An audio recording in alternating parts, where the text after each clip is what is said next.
Bueno, chicos, para empezar, hoy vamos a continuar con la clase del otro día, donde habíamos finalizado en que la unidad funcional del sistema nervioso es el arco reflejo, no la célula neurona. Porque la neurona como célula sí es la mínima unidad estructural, funcional del sistema nervioso, pero una neurona sola no puede hacer todo el trabajo fundamental del sistema nervioso, que es recibir estímulos, integrarlos y emitir respuestas. Eso sería el arco reflejo. Entonces, como mínimo, necesito 3 neuronas: una neurona sensitiva, una neurona integradora y una neurona motora. Muy bien, vamos a ver entonces la parte que corresponde a las funciones generales del tejido nervioso o del sistema nervioso.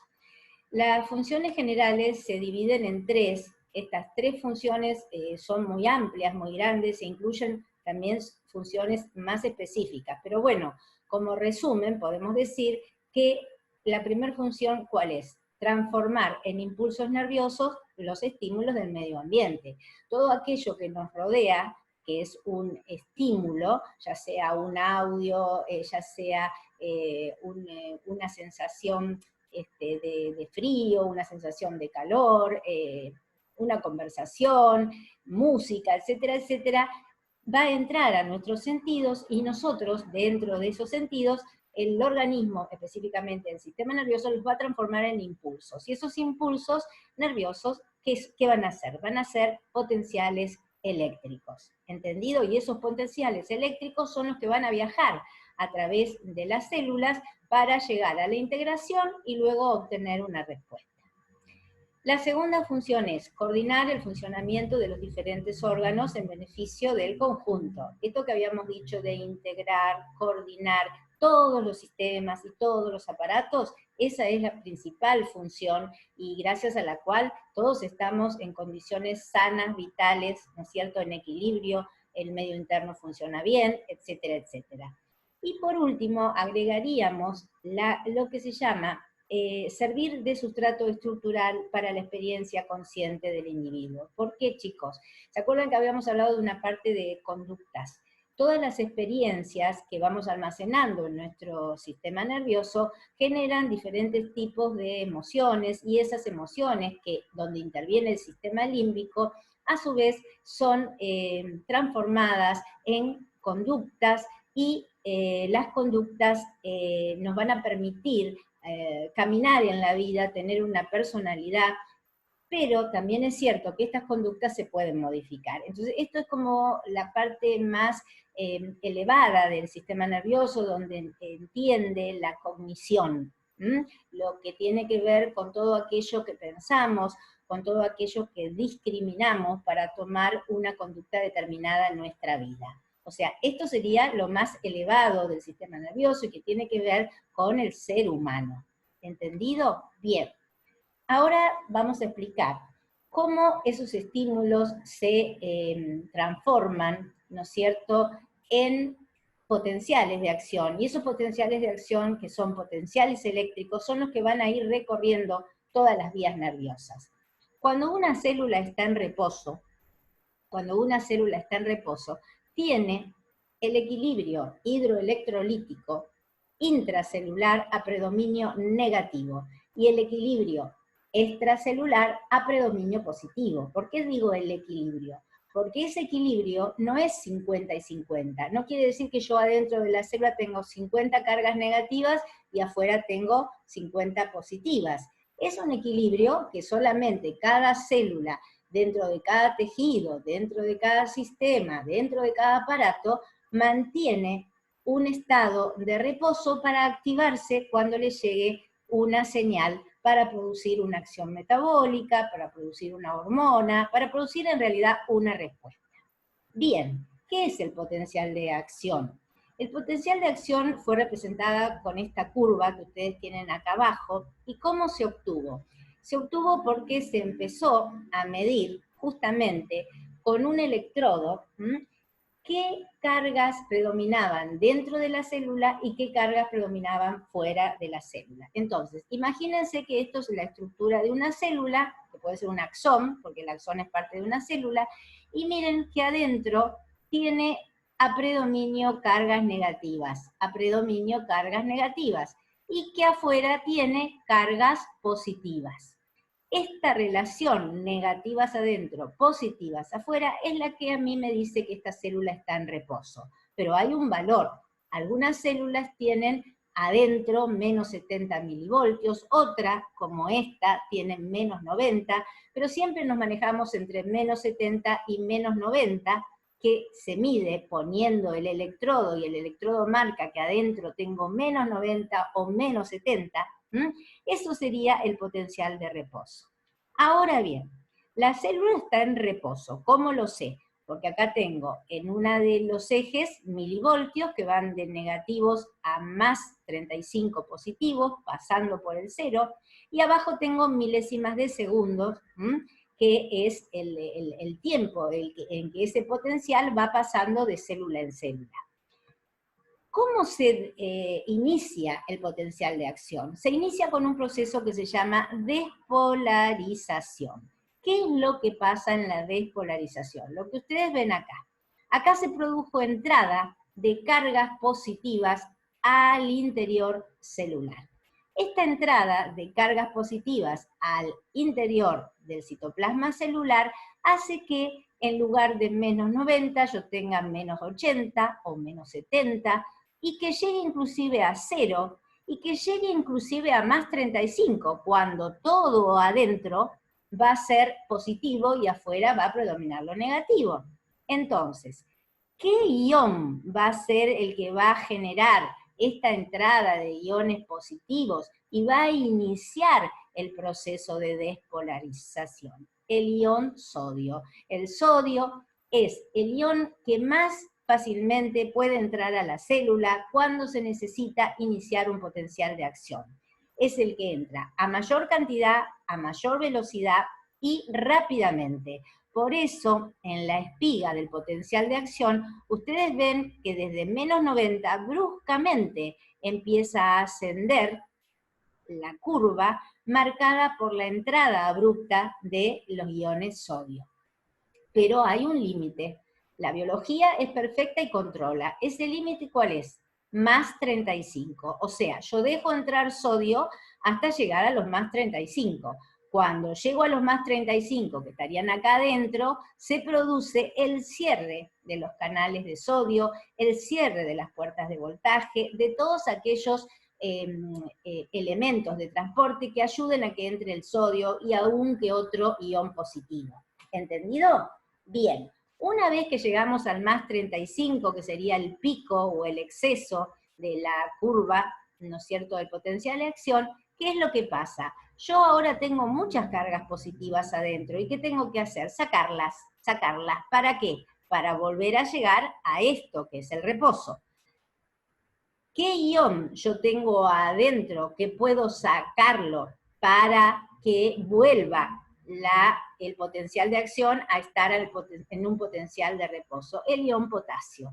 El potasio entonces, ¿qué hace? Empieza a salir. Pero esta salida del potasio que empieza a salir para restablecer la positividad fuera de la célula es más lento. Entonces, este proceso de salida del potasio se llama repolarización. Y este proceso es muy lento, inclusive acá a veces se produce una bajada mayor aún de menos 90, puede ser menos 95, y esa bajada a menos 95 se debe a la lentitud que tiene el potasio y a el tiempo que pierde en recuperar a la célula. O sea que habría un potencial de reposo, que es cuando la célula tiene los menos 90 intracitoplasmáticos y afuera las cargas positivas. La despolarización sería el primer proceso del potencial de acción marcado por la entrada abrupta de los iones sodio. ¿Hasta dónde? Hasta que llegue a un más 35. Cuando llega al más 35, se cierran todos los canales para la entrada de sodio, todas las puertas de voltaje, todo medio que permita que entre sodio. Y al cerrarse esas puertas, ¿qué es lo que tiene que pasar? Las cargas positivas que estaban adentro tienen que salir. ¿Y qué ion buscan para salir? Ya el sodio no les sirve el potasio. Entonces empiezan a salir los iones potasio y provocan la otra fase del potencial de acción que se llama repolarización. Y como les digo que la salida del potasio es lenta, dura un poquito más de tiempo y hace que a veces, en vez de llegar enseguida al menos 90, se pasa un poquito más, puede llegar al menos 95 y vuelve recién después al periodo o potencial de reposo, que sería la línea acá abajo.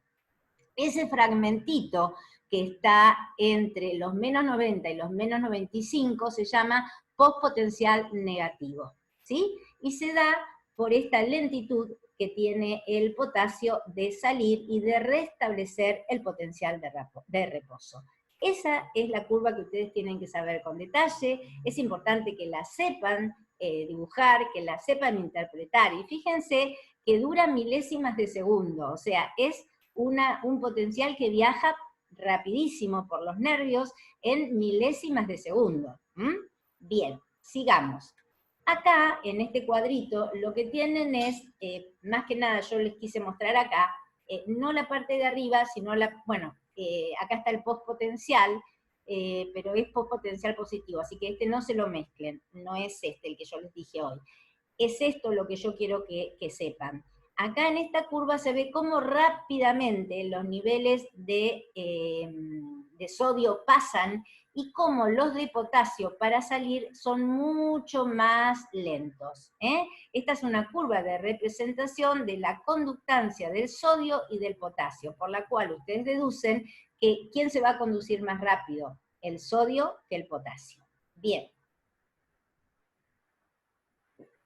En esta fotografía, que se ve muy lindo, vamos a tener una representación con otro potencial de reposo que es menos 70. El otro era menos 90. Es lo mismo.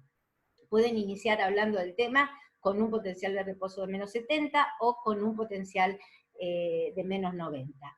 Acá lo que establece es una cosa distinta, que es esta mini curvita antes de que el sodio entre bruscamente, que sería esto la curva de despolarización. Ven que hay como una lomita y después descarga todo en forma ascendente y rápido. Esta lomita estaría dada por los primeros iones sodio que van entrando para iniciar la despolarización. Los primeros tardan un poquito más, es como una máquina que se va calentando. Entonces, al comienzo está frío, y después, una vez que se calentó el motor, digamos, entran todas las cargas de sodio. Esta pequeña curvita se llama umbral de descarga.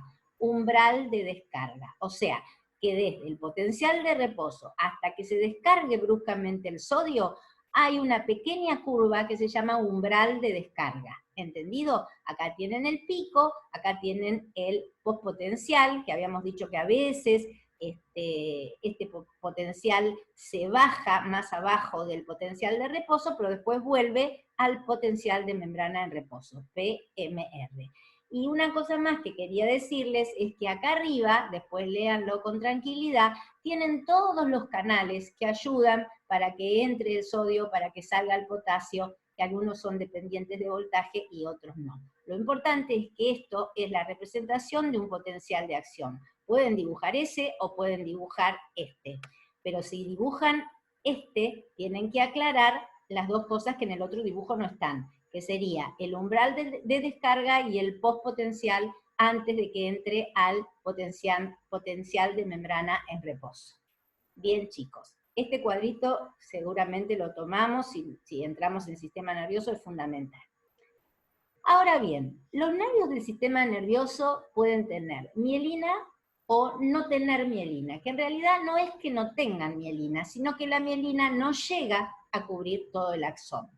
En este caso, en esta fotografía, lo que ustedes ven es un axón en la parte media, y por fuera ven el revestimiento de mielina, que serían como estos containers dados vuelta, que están rodeando el axón, ¿sí? Fíjense que entre cada container va a haber un punto negro que no tiene mielina. Esos puntos negros son como nódulos o nodos, se llaman nódulos de Rambier. En esos nódulos no hay mielina. Entonces, si no hay mielina, en esta zona pueden entrar o salir cargas positivas o cargas negativas. Yo les dije hoy que el potencial de acción era la manera de conducir un impulso dentro de las células nerviosas. Si yo estoy en un axón, estoy dentro de una célula nerviosa. Y si estoy conduciendo un potencial de acción que empezó por las dendritas, sigue por el cuerpo neuronal y ahora está saliendo por el axón, ¿cómo va a ser? Va a ser de esta manera: 1, 2 y 3, o 1, 2 y 3. ¿Cómo va a ser ese potencial? Se va a llamar potencial saltatorio o conducción a saltos. ¿Por qué? Porque acá se va a producir la curva, acá se va a producir la otra curva y acá se va a producir la otra curva. ¿Y qué significa que se va a producir la curva? Que acá se va a producir el potencial de acción, acá, acá y acá. Va a entrar el sodio y va a salir el potasio, va a entrar el sodio, va a salir el potasio, va a entrar el sodio, va a salir el potasio. El potencial va a ser rápido y conducido en milésimas de segundo en un nervio que tiene mielina. ¿Entendido? Bien. ¿Qué pasa cuando los nervios no tienen mielina? Si voy al primer dibujo, ¿qué observan? En el primer dibujo, o el primer axón cortado, se ven todas las cargas negativas adentro y todas las cargas positivas afuera. ¿Qué significa eso? Que acá el axón está en reposo, cargas negativas adentro, no sé si menos 90 o menos 70, no importa, pero lo que predomina es negativo, y afuera positivas. Cuando se inicia una llegada de un estímulo, tengo que generar el potencial de acción. Entonces, ¿qué tengo que hacer? Generar la entrada de iones positivos. ¿A cargo de qué ion? Del sodio. Entonces, ¿qué hago? Entro un ion positivo y entro un ion positivo. Y sale uno negativo y uno negativo.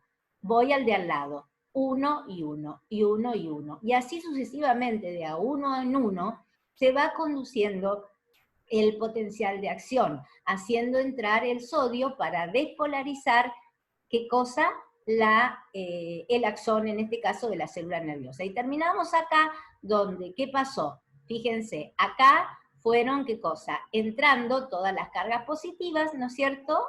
Y de esta manera se van quedando las cargas positivas adentro y después las cargas negativas afuera, ¿sí?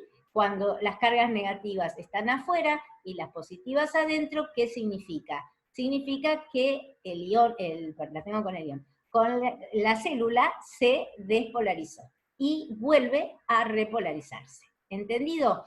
Esta despolarización, que es distinta porque va de a uno en uno, entra un sodio, sale una carga negativa, sale una carga negativa, y acá era rápidamente, se produce un potencial, salta va al otro, va como en forma segmentaria, recorriendo el nervio mucho más rápido. Entonces, esta conducción del potencial de acción se llama conducción continua y se da en los nervios amielínicos.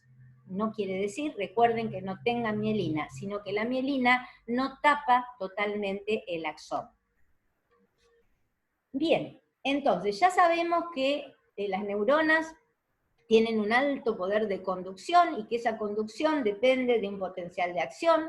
Ese potencial de acción tiene un periodo de reposo, tiene un umbral de descarga, tiene un periodo de despolarización, tiene un máximo o un umbral, tiene un periodo de repolarización y tiene también un postpotencial.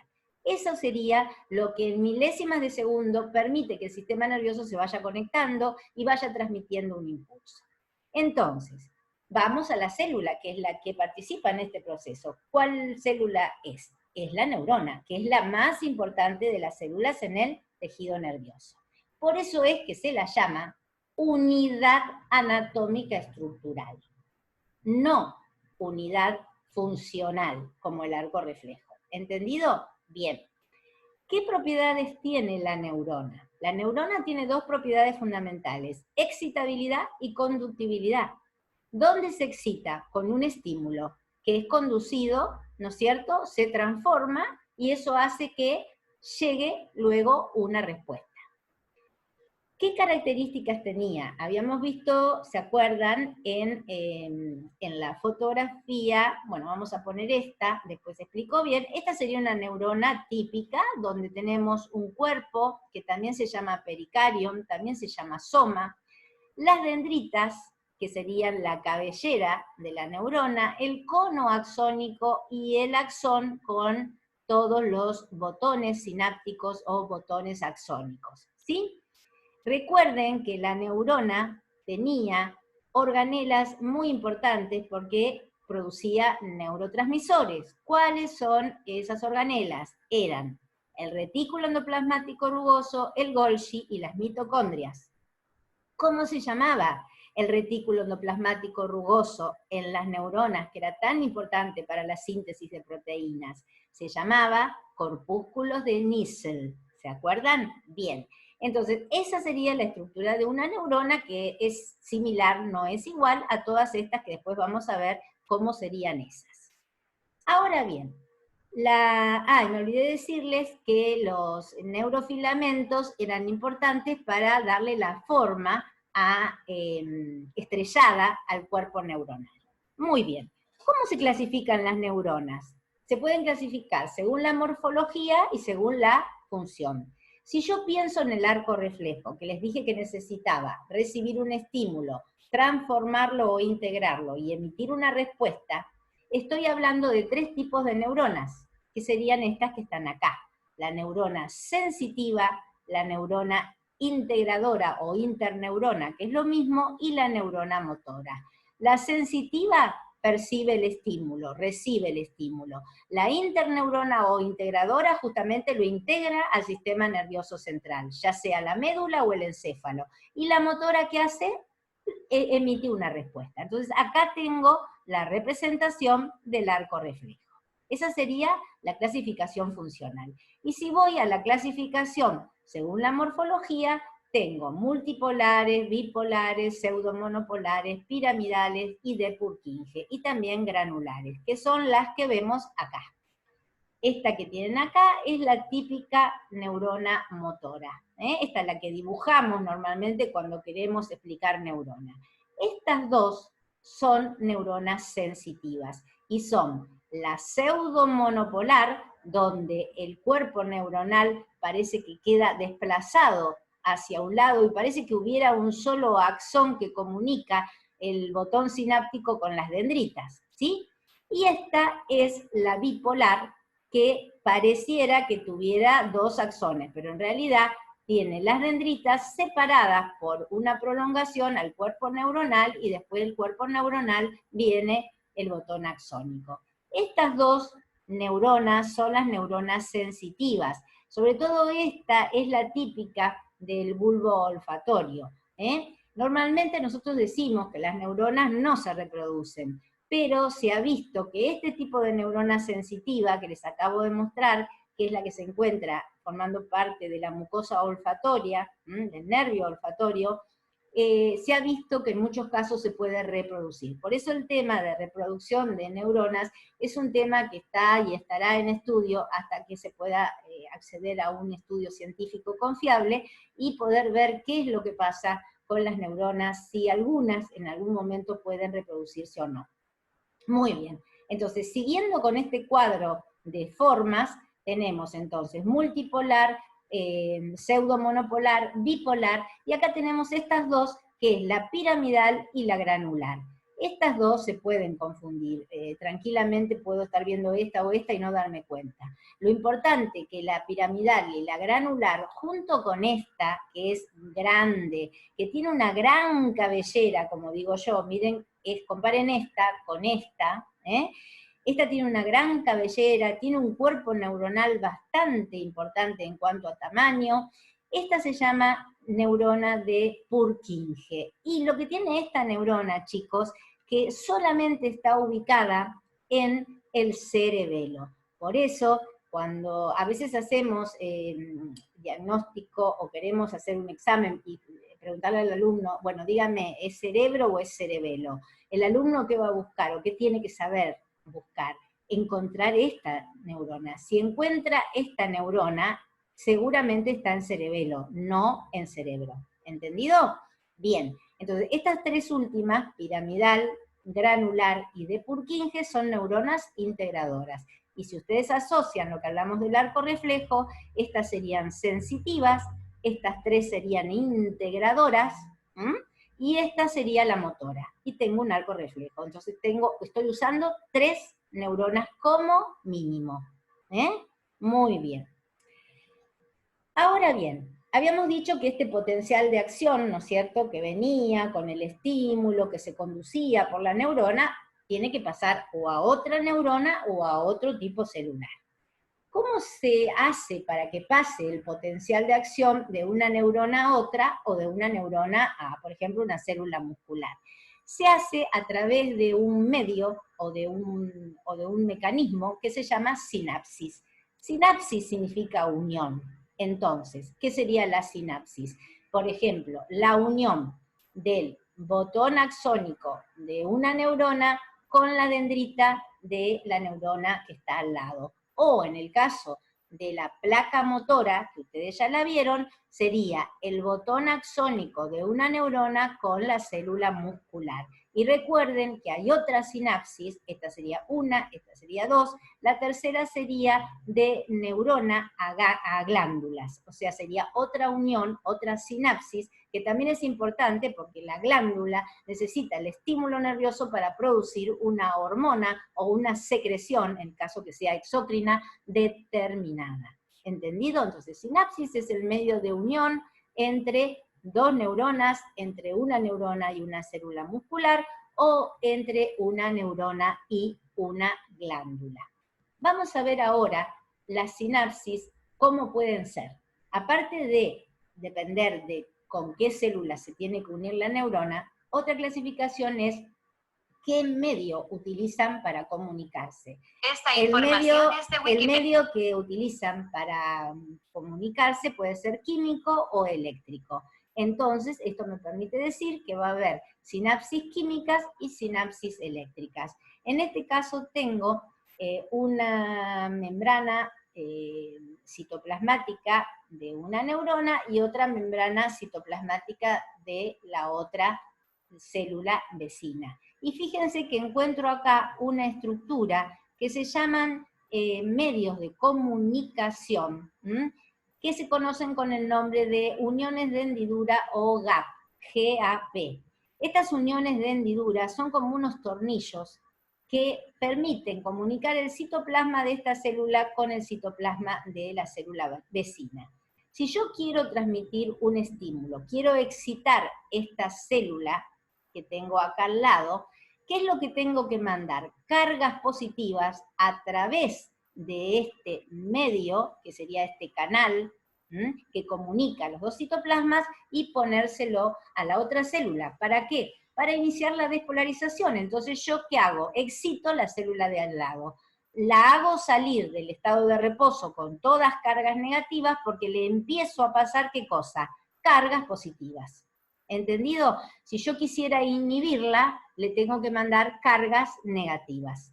¿Entendido? Entonces, acá también se va a usar el sodio y también puede usarse el calcio para que se produzca la despolarización. Esto es una sinapsis química, perdón, eléctrica, discúlpenme, eléctrica, porque paso iones o cargas positivas o iones o cargas negativas, ¿sí? La de al lado, que es la que ustedes ya saben, no me voy a detener mucho, solamente para decirles que, ¿por qué se llama química? Porque lo que pasa del botón axónico a la célula muscular, que es un neurotransmisor, que ¿cuál era? La acetilcolina. Este espacio se llamaba espacio o hendidura sináptica, este lugar se llamaba membrana presináptica y esta membrana postsináptica. Este tema, obviamente, que supongo que ya lo saben, y si no, por favor, vuélvanlo a repasar porque es sumamente importante y generalmente lo tomamos, o sea, nunca se queda el alumno sin exponer este tema que para ustedes es fundamental.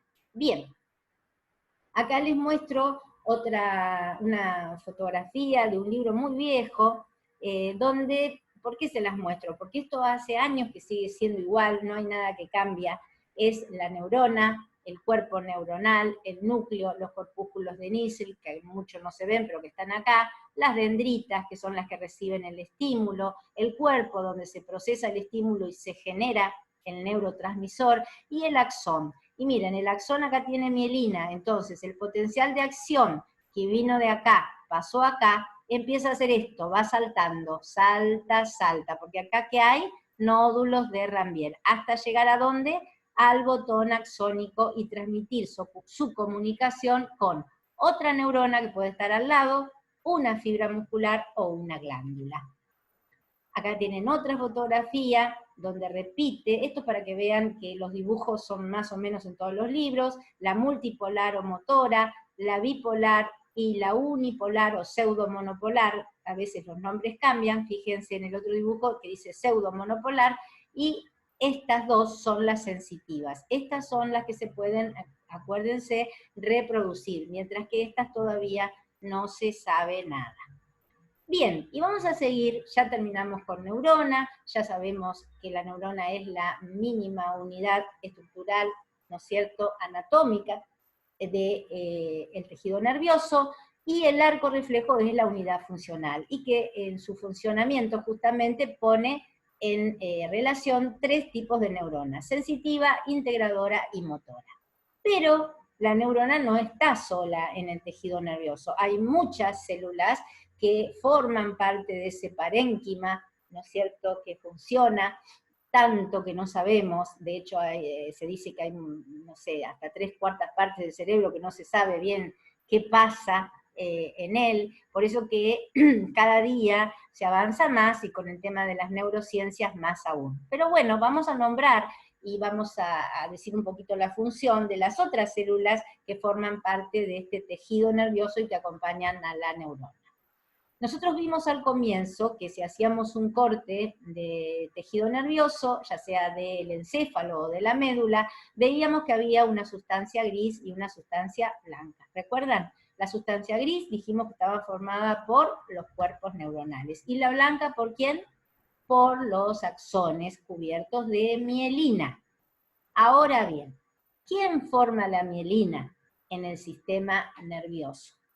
A nivel del encéfalo, las células que forman la mielina del encéfalo se llaman oligodendrocitos. Son pequeñas celulitas que se encargan de formar mielina para los axones del encéfalo. Mientras que en el sistema nervioso periférico, las que forman la mielina son las células de Schwann. Bien, ¿qué células acompañan a las neuronas en todo el parénquima encefálico? Las células satélites. Las células satélites no tienen una función específica, pero se cree que colaboran con la nutrición, colaboran con la relación de las neuronas entre sí, formando parte de ese fondo de sostén que tiene en el parénquima encefálico. Pero no hay ninguna función que se diga, esta es la función de las células satélites. ¿Entendido? Es una función justamente de acompañamiento que tiene de la neurona. Pero hay otras células que son muy importantes, todas son importantes, pero bueno, estas células, que son los astrocitos, que pueden ser fibrosos o protoplasmáticos, tienen una función, esto sí, muy importante para la nutrición de la neurona. ¿Por qué? La palabra astrocito viene de áster. Los ásters, que son las estrellas, los rayos solares, ¿no es cierto? Esas emisiones que hacen las estrellas de luz alrededor, como si fueran en líneas radiadas, esos son los áster. Y esa es la forma que tiene el astrocito, un cuerpo y todo como si fuera rayos alrededor, ¿no es cierto?, que son prolongaciones citoplasmáticas. Algunas prolongaciones pueden ser más gruesas, otras son más finas, de ahí la subdivisión de astrocitos fibrosos y protoplasmáticos de acuerdo a la forma que tengan, pero la función es la misma. El astrocito, entonces les dije, es muy importante para la neurona y para la nutrición de la neurona. ¿Por qué? Porque los astrocitos tienen prolongaciones que ponen en comunicación el vaso sanguíneo o los vasos sanguíneos, los capilares, con la neurona. De esta manera, el astrocito puede tomar del vaso sanguíneo los nutrientes y participar de la nutrición de la neurona. Esa extensión que tiene el astrocito se llama pie chupador. Si por ejemplo, no sé si lo voy a poder explicar bien acá cuando tengo pizarrón, si este fuera, por ejemplo, el vaso sanguíneo, el astrocito tiene como una manito que agarra el vaso sanguíneo y toma, ¿no es cierto?, del vaso sanguíneo los nutrientes, y una vez que los toma, los pasa por vía citoplasmática a la neurona. ¿Se entiende? Es una conexión de vaso sanguíneo y neurona a través del astrocito. Y de esta manera la neurona se asegura tener un buen nivel nutricio. Muy bien. Otra cosa importante de los astrocitos es que tienen una proteína que se llama proteína gliofibrilar ácida, que esta proteína, la propiedad justamente que tiene, es de darle identidad a los astrocitos, y se utiliza como marcador tumoral. O sea, a veces cuando se extraen, por ejemplo, tumores del encéfalo, no se sabe el origen realmente de qué célula derivan. Entonces se hacen marcaciones para determinar si, de qué tipo de origen son. Y esa marcación se hace con esta proteína PGF o PFG, proteína gliofibrilar, que si da positiva nos indica con seguridad que digamos, la célula de origen de ese tumor es un astrocito. Entonces ya ahí tienen otro diagnóstico, otro tratamiento. O sea, esto para demostrarles que gracias a todo lo que es biomolecular y a estudiar la química de las células, se pueden determinar muchísimas cosas que ayudan en la terapéutica médica, ¿no? Por eso es tan importante conocer la función de las células. Bien, entonces vimos las células que producen mielina, las células que acompañan a las neuronas, los astrocitos que aseguran la nutrición de la neurona, y vamos a ver ahora, me olvidé otra cosa, los astrocitos también, forman parte de la barrera hematoencefálica. ¿Qué es la barrera hematoencefálica? Es una barrera de parénquima encefálico que defiende justamente al parénquima restante de aquellos elementos que puedan venir por vía sanguínea y puedan ser nocivos o tóxicos para el sistema nervioso. Es como un filtro para que ustedes tengan una idea, ¿sí? Y eso se facilita por la comunicación que tienen los astrocitos con los vasos sanguíneos. Por eso se llama barrera hematoencefálica. Bien. Pasamos entonces de los astrocitos a los microcitos. ¿Los microcitos qué son? Son los macrófagos del sistema nervioso. En todos los tejidos, en todos los aparatos, va a haber células de defensa. Y en general son los macrófagos los que están presentes, y muchos de ellos tienen nombre propio. Depende del tejido o del órgano donde están. En este caso, los macrófagos del sistema nervioso, que provienen de la médula ósea, no del tejido nervioso, son llamados microcitos. Macrófago, microcito. O también en algunos libros van a encontrar como microglía, que es la microglía, el conjunto de microcitos, de la glía. ¿Entendido? Porque la glía es todas las células que estamos nombrando, más la microglía. Y las neuronas están aparte, ¿sí? Bueno, y otra célula que es muy importante y que la vimos al comienzo, porque les mostré una foto del encéfalo cortado, donde se veían las cavidades cerebrales, les dije que revistiendo esas cavidades cerebrales, que eran los ventrículos, por ejemplo, y el conducto del epéndimo en el caso de la médula espinal, estaban revestidos por unas células de tipo epitelial, que se llamaban tanicitos o células ependimarias. Esas células ependimarias, ¿se acuerdan? estaban relacionadas con el tejido conectivo y formaban los plexos coroideos. Eso se los expliqué antes, así que pueden volver al comienzo del Power, del anterior. Los plexos coroideos, a predominio de localización en el tercer ventrículo y ventrículos laterales, son los que filtran el plasma sanguíneo para formar el líquido cefalorraquídeo. Esto es importantísimo. No pueden no saber dónde se forma el líquido y qué es el líquido cefalorraquídeo. ¿Entendido?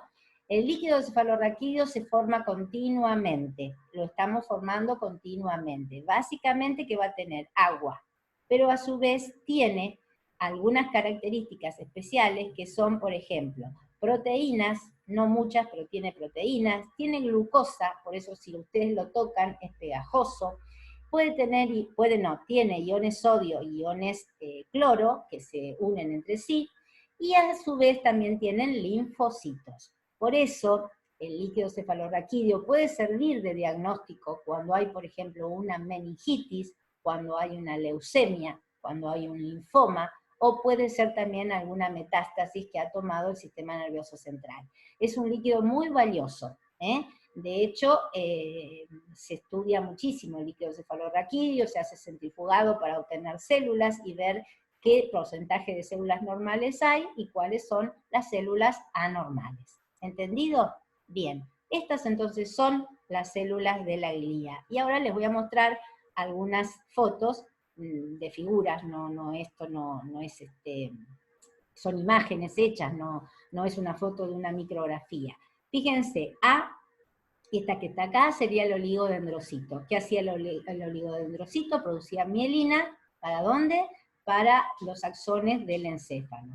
Este que está acá es un astrocito y este que está acá es otro astrocito. Ven que este tiene prolongaciones más largas y más finitas, este parecen más gordas y ramificadas. Uno es el fibroso y el otro es el protoplasmático. No tiene razón de ser que sepan los nombres específicos de cada uno, sí que sepan que son astrocitos. ¿Y qué les dije hoy? Que tenían, ¿se acuerdan? Una terminación que tomaba al vaso sanguíneo. Y miren esto que parecen ¿vieron las aspiradoras? Lo que usamos para aspirar en las casas, bueno, el palo que termina en esto, el polo aspirador, bueno, esto se llama pie chupador.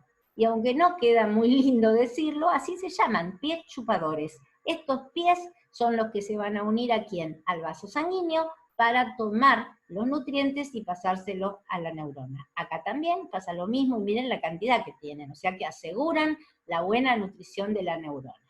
Este que está acá, que está con la letra D, es un macrófago, un microcito. Tiene una forma diferente a los macrófagos como cuando uno los dibuja, pero bueno, está en el tejido nervioso y tiene que adaptarse a la celularidad, al parénquima del cual forma parte. Lo importante que tienen que acordar es que esta célula no es de origen nervioso, esta célula es de origen de la sangre, o sea, de la médula ósea. Y esta es una célula ependimaria o un tanicito, que está acá, bueno, ahora no lo puedo agarrar, acá, y fíjense que tiene como si fuera unas prolongaciones del citoplasma, que esto sirve para que filtre las sustancias del plasma sanguíneo y las disponga en la luz ventricular para formar el líquido cefalorraquídeo. ¿Entendido? Acuérdense que el tanicito o la célula ependimaria sola no puede formar el líquido cefalorraquídeo. ¿De qué necesita? Del tejido conectivo que le traiga sangre para que filtre el plasma.